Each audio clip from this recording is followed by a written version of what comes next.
Hola, ¿qué cosas nuevas podríamos decir respecto a este tema que todo el mundo ya domina, que es las medidas para prevenir el COVID?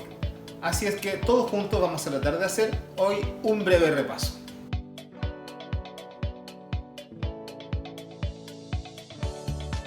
Parte de la lógica que nosotros necesitamos tener para ir tomando en lo cotidiano las decisiones de qué cosas hacer, qué cosas no hacer, tienen relación con entender más o menos cuáles son los mecanismos por los cuales el COVID, el coronavirus, se contagia. Tenemos dos grandes mecanismos. Uno es directo, persona a persona, por eso evitamos tocar, acercarnos a personas que estén contagiadas. Y el segundo gran mecanismo es a través de las gotitas, de la saliva, de las secreciones de las personas que están infectadas, porque en esas gotitas es donde queda el virus, donde está el virus. Entonces tenemos que evitar entrar en contacto con estas gotitas. Existen dos grandes grupos de gotitas, que son las grandes y las pequeñas. Las gotas grandes, que son mayores a 5 micrones, son unas gotas que por su tamaño y por su peso, cuando son expulsadas del cuerpo de la persona, caen más o menos a 1 metro de distancia o antes, caen al suelo, ¿sí? Y se mantienen en el suelo ahí, pero aplastadas dentro de la gotita. Y las gotas pequeñas tienen la particularidad de que son capaces, en la medida que la gotita es muy pequeña y el medio ambiente no está ventilado, esa gotita se puede mantener en suspensión por un periodo más largo de tiempo y desplazarse a distancias más largas de 1 o 2 metros. Por lo tanto, de aquí también nace la lógica de que tenemos que evitar espacios donde haya mala ventilación. Que nosotros sepamos, entendamos cuáles son los síntomas que aparecen en una persona que está infectada y además entendamos el concepto de incubación nos permite también tener la lógica para ir tomando decisiones en lo cotidiano. Una cosa importante, por lo tanto, es entender cuáles son los síntomas y además saber que respecto al periodo de incubación, desde el momento en que el virus ingresa a una persona y aparecen los primeros síntomas, hay, según se ha estimado, como dice acá, más o menos 5 días es el promedio. A pesar que podría aparecer un poco antes, incluso prolongarse hasta 14 días, que son los tiempos en los cuales si nosotros somos contacto estrecho de alguien que tiene o que tuvo coronavirus, es el periodo en el cual nosotros tenemos que vigilarnos a nosotros mismos o a este familiar de contacto estrecho para ver si se desarrolla este periodo de incubación. ¿Qué podemos decir respecto a la mascarilla que ya no se haya dicho, ¿cierto? En realidad es una manera útil, barata, hoy por hoy es muy accesible. Es una barrera mecánica que permite precisamente que estas gotitas que salen de nuestra boca, de nuestras secreciones, contaminen el medio ambiente o entren en contacto con otras personas, ¿sí? Básicamente recordarlos para no aburrirnos de algo que todo el mundo ya maneja, quien no sabe usar una mascarilla, que tiene un lado, ¿cierto? Tiene un lado externo que la mayoría de las mascarillas que hoy por hoy circulan en Chile es la de color celeste y tiene una cara interna que va hacia la cara que es de color blanco. Eso varía porque hay algunas que vienen con diseños, con dibujos, qué sé yo. Recordad también que la mascarilla tiene unos pliegues, ¿sí? Los pliegues, que son como un acordeón, los pliegues que van hacia arriba son los que están en contacto con nuestra nariz, nuestra boca, y los pliegues que van hacia abajo son los que están en contacto con el medio externo. Entonces, eso nos puede ayudar a orientarnos en caso de que los colores celeste o blanco cambien, ¿sí? Recordar también que esto tiene un lado superior y un lado inferior. El lado superior es el que regularmente tiene una cinta metálica que le da cierta flexibilidad. Esa flexibilidad está dada para que nosotros la acomodemos, ¿sí? Respecto a nuestra nariz, a la forma, se adosa a la nariz y no queden espacios por los cuales pueda parte de la secreción saltar hacia afuera, ¿sí? Recordar entonces que esto se pone de la siguiente forma, ¿sí? Desde los elásticos se lleva a las orejas frente a la cara, ¿verdad? Y después tiene que cubrir completamente la nariz, la boca y cubrir el mentón, ¿sí? Y recordar entonces que esta cinta metálica sirve para que esto quede aquí bien adherido, ¿sí? Y se amolde a la forma de la cara, ¿ya? Hay algunos errores en el uso de la mascarilla que nosotros debemos tratar de socializar que están mal, ¿ya? No debe ser usada de esta manera, ¿verdad? No tiene que ser usada de esta otra manera. sí tampoco, ¿verdad? Hay algunos que les gusta usarla así, ¿sí? Como que, no sé, se viera bonita, ¿verdad? Como las personas que la tienen colgada en el espejo del auto, una cosa así, ya la usan colgando. Usarlas en el cuello. Otro error común es tomarla mucho. Esto se va humedeciendo, se va ensuciando. Si yo estoy en un transporte público lleno de personas, lleno de gente, en algún minuto puedo haber entrado en contacto la cara externa con alguien con COVID, ¿sí? Entonces esto quedó contaminado, entonces yo no lo puedo estar tocando y después estarme tocando la cara, qué sé yo, ¿verdad? Por lo tanto no hay que manipular la mascarilla. Y al momento de retirarla, ¿sí? Uno la retira de esta forma, la toma así, desde los elásticos, y sin tocarla, sin manipularla, esto se elimina al basurero, ¿verdad? Esto no se guarda en el bolsillo, esto no se guarda para mañana ni para después, ¿ya? Esto es desechable. Por supuesto tampoco se lo prestamos a nadie, ¿verdad? Es de uso individual. Recordar también, como parte del protocolo de trabajo dentro de los CELIAM o los espacios clínicos, pero también ya está incorporado en nuestra rutina diaria, en el fondo lo que ocurre en nuestras casas o en nuestros lugares de trabajo que no sean clínicos, es el lavado de manos. Las manos siempre tienen que estar limpias porque es uno de los vectores. Ya una mano sucia inevitablemente va a tocar algo, inevitablemente en algún minuto por descuido vamos a tocar la cara, probablemente nuestra o de un hijo, o de una persona, de un paciente. Las manos tienen que estar regularmente limpias. Entonces hay un protocolo del Ministerio de Salud, yo los invito a que lo repasen, lo revisen, porque sé que se necesitan muchísimas capacitaciones respecto a esto. Hay pasos seriados, el lavado de manos debe durar al menos 20 segundos, ¿sí? Y debe ser regular, a intervalos regulares. En algunas guías clínicas incluso se aconseja para espacios de atención de pacientes que cada media hora la persona se esté lavando las manos. Imagínense, cada media hora estar sacando la flora de virus o bacterias que están sobre la piel. Así que ojo con el lavado de manos. Y si bien no lo reemplaza, pero es un muy buen coayudante, también tener una botellita personal de alcohol gel. Es ideal que de pronto ponerse de acuerdo en los espacios de trabajo, poner en algunos sitios regulares, ¿sí? Alcohol gel disponible en abundancia, ¿ya? Entonces uno saca una cantidad suficiente, que no es más como el tamaño de una almendra, ¿sí? Se pone en las manos, se recubre completamente las manos por el dorso interdigital, ¿verdad?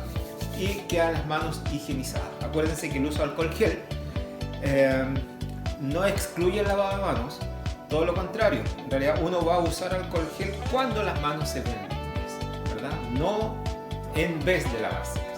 Pero es un muy buen coayudante el uso de esta sustancia, alcohol gel, para mantener durante la jornada de trabajo las manos higienizadas. Respecto a tocarse la cara, en el fondo el tema es que uno de los puntos de entrada del virus es a través de la boca, la nariz y los ojos, ¿ya? Entonces, claro, uno como que, no sé si les pasa a ustedes, pero a mí me sucede que cuando no me puedo tocar la cara es cuando más ganas me dan, como que me pica, dan ganas de rascarse, ya.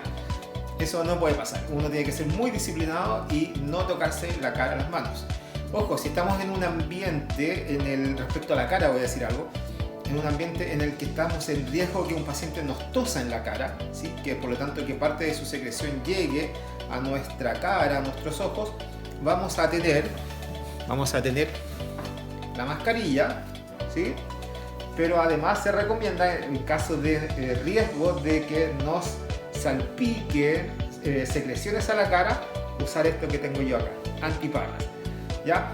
Son baratas, son transparentes, son de uso personal, son muy fáciles de transportar. Uno simplemente cuando no la utiliza la puede dejar acá, y cuando la va a utilizar sin tocarla la puede bajar, y evitamos el riesgo de que nuestros ojos también entren en contacto con estas posibles secreciones que nos van a saltar.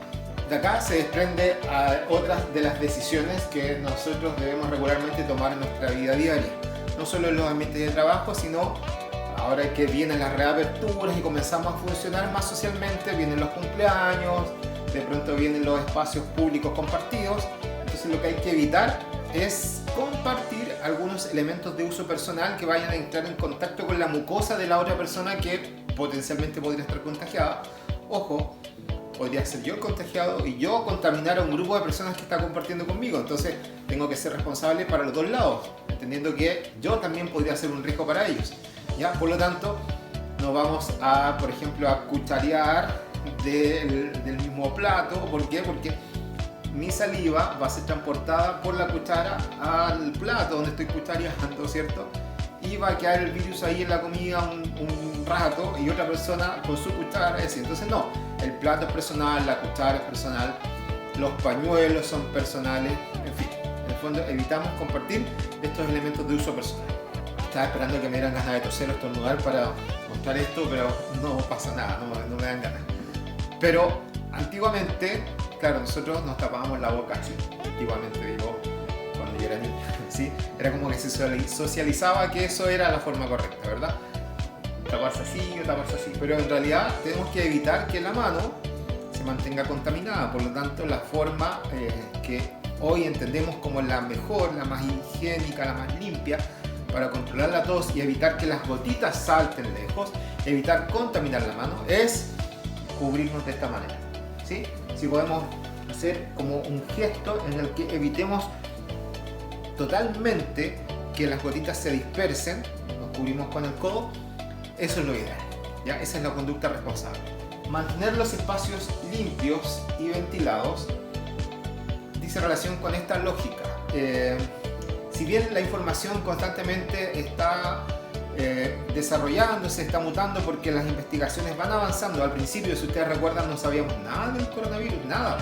Entonces, las primeras informaciones eran un poco erráticas, en el sentido que había personas que decían, no sé, el virus permanece 3 días, 6 días activo. Otras personas decían, no, son 48 horas y así, y se ha ido reduciendo de alguna forma. Pero hoy por hoy se sabe que en ambientes que son húmedos, ¿sí?, y tibios, el virus efectivamente permanece activo un tiempo que no es menor, ¿ya? Variable. Estoy hablando de un par de horas, digamos 2-4 horas, hasta en algunos casos y en algunos ambientes puede llegar hasta 2 días. Entonces, ¿qué sucede? Si bien esta información va a ir mutando, pero hoy por hoy se sabe que los ambientes muy saturados de agua, en que haya condensación, se facilita que las personas se contagien por respiración de microgotitas que podrían tener el virus. Es por eso que, por ejemplo, los colegios que están volviendo a la presencialidad al momento de que estamos grabando este video, los colegios, a pesar que en algunos lugares de Chile y del mundo todavía hace frío, se mantienen las ventanas abiertas, se mantiene todo ventilado para evitar precisamente esta condensación de microgotitas en el medio ambiente. Sí, por eso hay que ventilar. También se cree que ambientes muy cerrados en que haya además aglomeración de personas y aumento de la temperatura podría hacer que esas gotitas grandes que cayeron al suelo antes de 1 metro se evaporen parcialmente y al evaporarse se mantenga en suspensión el virus porque no hay ventilación, ¿ya? Y es un ambiente demasiado tibio. Toda esta lógica nos hace a nosotros ir tomando decisiones de cómo ventilar, hacer que una corriente de aire circule, que no aumente la temperatura, o con las microgotitas, con la condensación, con la nebulización dentro de espacios cerrados.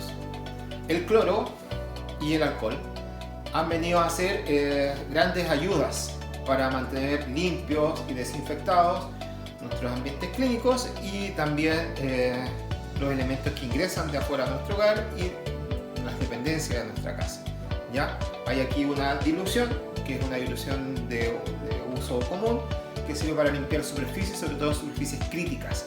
Superficies críticas vamos a entender todas aquellas que han entrado en contacto con secreciones que provengan desde el interior de los seres humanos, de las personas. Entonces, estoy hablando de la vajilla, estoy hablando de los platos, estoy hablando de las superficies del baño, que deben en forma regular, en forma constante, estar siendo limpiadas, sobre todo si nosotros sabemos o sospechamos que el usuario tiene COVID. Decíamos al principio que una de las formas que nosotros entendemos hoy que el virus se contagia de persona a persona es por el contacto directo, ¿sí?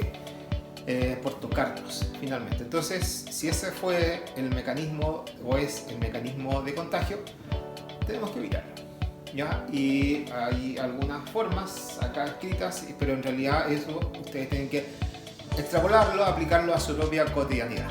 Por cierto, Los que tenemos hijos sabemos que a los hijos uno no puede no tocarlos, no besarlos, ¿sí? No abrazarlos, a las parejas, ¿verdad?